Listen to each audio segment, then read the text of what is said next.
بسم اللہ الرحمن الرحیم۔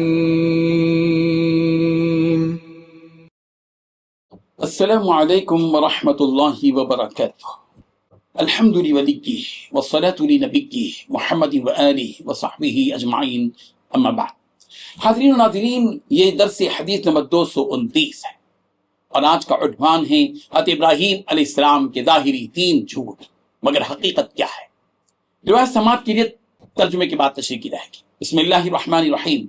عن ابی ہریرہ رضی اللہ عنہ قال قال رسول اللہ صلی اللہ علیہ وسلم لم يكذب ابراہیم الا في 3 كذبات ثنتين منهن في ذات الله قوله انی سقیم وقوله بل فعله كبيرهم هذا وقال بيناه وذات يوم وسارة إذ أتى على جبار من الجبابرة فقيل له إنها هنا رجلا معه امرأة من أحسن الناس فأرسل إليه فسأله عنها من هذه قال أختي فأتى سارة فقال لها إن هذا الجبار إن يعلم أنك امرأتي يغلبني عليك فإن سألك فأخبريه أنك أختي فإنك أختي في الإسلام ليس على وجه الأرض مؤمن غيري وغيرك فأرسل إليها فأتي بها فقام إبراهيم يصلي فلما دخلت عليه ذهب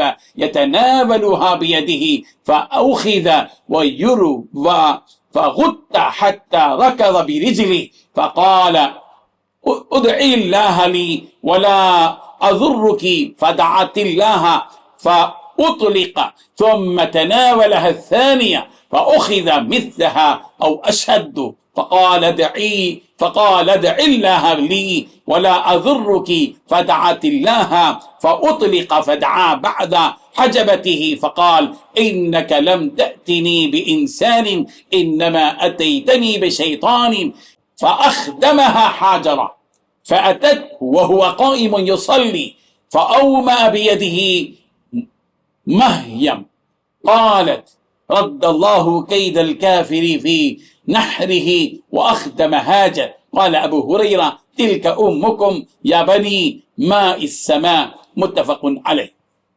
ترجمہ یوں ہے، حضرت ابو ہریرہ رضی اللہ عنہ بیان کرتے ہیں رسول رحمت صلی اللہ علیہ وسلم نے فرمایا حضرت ابراہیم علیہ السلام نے صرف 3 جھوٹ بولے، اس میں سے 2 اللہ کی خاطر تھے۔ انہوں نے کہا میں بیمار ہوں، اور یہ کہنا بلکہ یہ ان کے بڑے نے کہا، اور آپ صلی اللہ علیہ وسلم نے ارشاد فرمایا ایک روز وہ حضرت ابراہیم علیہ السلام اور ان کی اہلیہ حضرت سارہ ایک ظالم بادشاہ کی سلطنت سے گزر رہے تھے، تو اس بادشاہ کو بتایا گیا کہ یہاں ایک آدمی ہے اور اس کے ساتھ ایک انتہائی خوبصورت عورت ہے۔ اس بادشاہ نے حضرت ابراہیم علیہ السلام کو بلا بھیجا اور ان سے حضرت سارہ کے متعلق پوچھا کہ یہ کون ہے؟ انہوں نے کہا میری بہن ہے۔ حضرت ابراہیم علیہ السلام حضرت سارہ کے پاس آئے اور نے بتایا کہ ظالم بادشاہ ہے، اگر اسے پتہ چل جائے کہ تو میری اہلیہ ہے تو وہ تیرے بارے میں مجھ پر غالب آ جائے گا، اگر وہ تجھ سے پوچھے تو یہی کہنا کہ تو میری بہن ہے، کیونکہ تو میری اسلامی بہن ہے، روئے زمین پر میرے اور تیرے سوا کوئی اور مومن نہیں ہے۔ اس بادشاہ نے حضرت سارہ رضی اللہ عنہا کو بلا بھیجا، انہیں لایا گیا تو حضرت ابراہیم علیہ السلام نماز پڑھنے لگے۔ جب وہ ان کے پاس گئیں اور اس نے دست درازی کی کوشش کی تو اسے پکڑ لیا گیا، اور اس طرح بھی مروی ہے کہ اس کا گلا گھونٹ دیا گیا، حتیٰ کہ اس نے زمین پر اپنا پاؤں مارا اور کہا اللہ سے میرے لیے دعا کرو، میں تمہیں نقصان نہیں پہنچاؤں گا۔ انہوں نے اللہ سے دعا کی تو اسے چھوڑ دیا گیا۔ اس نے دوسری مرتبہ دست درازی کی کوشش کی تو اسے اسی طرح یا اس سے بھی سختی کے ساتھ پکڑ لیا گیا۔ اس نے کہا اللہ سے میرے لیے دعا کرو، میں تمہیں نقصان نہیں پہنچاؤں گا۔ انہوں نے اللہ سے دعا کی تو اسے چھوڑ دیا گیا۔ اس نے اپنے کسی دربان کو بلایا اور کہا تو نے میرے پاس کسی انسان کو نہیں بلکہ کسی شیطان کو بھیجا ہے۔ اس نے حضرت سارہ کی خدمت کے لیے انہیں حضرت حاجرہ عطا کی۔ وہ حضرت ابراہیم علیہ السلام کے پاس آئیں تو وہ کھڑے نماز ادا کر رہے تھے۔ انہوں نے اپنے ہاتھ کے اشارے سے پوچھا کیا ہوا؟ انہوں نے بتایا اللہ نے کافر کی تدبیر کو اسی پر الٹ دیا ہے۔ اس نے خدمت کے لیے حاجرہ دے دی۔ حضرت ابو ہریرہ رضی اللہ عنہ فرمایا اہل عرب بارش پر گزارا کرنے والوں، یہ حاجر تمہاری والدہ ہیں۔ بزرگان محترم، اس روایت میں جو ہم نے آپ کے سامنے پیش کی ہے یہ حدیث، چونکہ حضرت ابراہیم علیہ السلام کا ذکر خیر ہے اس لیے ہم نے یہ حدیث یہاں بیان کیا، اور ہم انبیاء کرام علیہ الصلوۃ والتسلیم کے تذکرے مسلسل احادیث کی روشنی میں کرتے آ رہے ہیں۔ اس روایت میں حضرت ابراہیم علیہ السلام کی دیگر 2 واقعات کا ذکر ہے۔ ان 3 واقعات سے اسے محسوس ہوتا ہے کہ حضرت ابراہیم علیہ السلام نے جھوٹ کہا ہے۔ یہ ظاہری طور پر تو جھوٹ محسوس ہو رہا ہے، لیکن حقیقت میں ایک توریہ ہے۔ توریہ عربی زبان کا لفظ ہے جس کا مطلب یہ ہے کہ کسی بات کو اس انداز میں کہنا کہ سننے والا ایک مطلب سمجھے جبکہ کہنے والی کی نیت میں دوسرا مطلب ہو، اور وہ دوسرا مطلب بھی لغو یا عرفی اعتبار سے درست ہو۔ یعنی توریہ ایسے کلام کو کہتے ہیں کہ ظاہر سے کچھ اور سمجھا جائے لیکن بولنے والے کی مراد کچھ اور ہو۔ مطلب کسی شخص نے پوچھا کیا زید تمہارے گھر میں ہے؟ گھر کے مالک نے کہا کہ وہ یہاں نہیں ہے، اور اس کے دل میں مطلب یہ تھا کہ زید گھر میں نہیں ہے بلکہ وہ میرے دل میں ہے۔ اسی طرح کے باتوں کو توریہ کہتے ہیں۔ توریہ جھوٹ نہیں ہے بشرطے کہ نیت درست ہو اور کسی شرعی حکمت اور مصلحت کے لیے اس کی گنجائش رکھی گئی ہو۔ حضرت ابراہیم علیہ السلام کی زندگی میں توریہ کے 3 واقعات پیش آئے۔ پہلا واقعہ یہ کہ جب حضرت ابراہیم علیہ السلام کی قوم نے انہیں میلے میں چلنے کو کہا تو حضرت ابراہیم علیہ السلام نے کہا کہ انی سقیم، میں بیمار ہوں۔ حالانکہ حضرت ابراہیم علیہ السلام جسمانی بیمار نہیں تھے، مگر قوم کی بت پرستی سے بیزارگی کی وجہ سے جو روحانی بوجھ حضرت ابراہیم علیہ السلام پر تھا وہی گویا ان کے لیے بیماری کا درجہ رکھتا تھا۔ اس نے کہا کہ میں بیمار ہوں، تمہارے میلے میں نہیں آ سکتا۔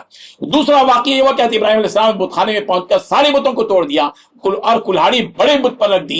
جب لوگوں نے پوچھا کہ یہ حرکت کس نے کی تو حضرت ابراہیم علیہ السلام نے کہا بل فعلہ کبیرہم ھذا، یہ کام تو ان کے بڑے نے کیا۔ یہ جملہ حضرت ابراہیم علیہ السلام نے اس لیے کہا تاکہ قوم کے لوگ خود یہ سوچیں کہ ایک ایسے بے جان معبود ہیں جو اپنے آپ کو بھی بچا نہ سکیں، یہ ہمیں کیسے بچائیں گے۔ اور تیسرا واقعہ یہ پیش آیا کہ جب ایک جبار و ظالم بادشاہ کے سامنے پیش آیا جب حضرت ابراہیم علیہ السلام اپنی اہلیہ حضرت سارہ رضی اللہ عنہا کے ساتھ ایک علاقے سے گزری۔ بادشاہ کے درباریوں نے اطلاع دی کہ ایک شخص کے ساتھ نہایت خوبصورت عورت ہے۔ چنانچہ بادشاہ نے بلایا۔ حضرت ابراہیم علیہ السلام نے جان کے خطرے کے پیش نظر فرمایا کہ یہ میری بہن ہے۔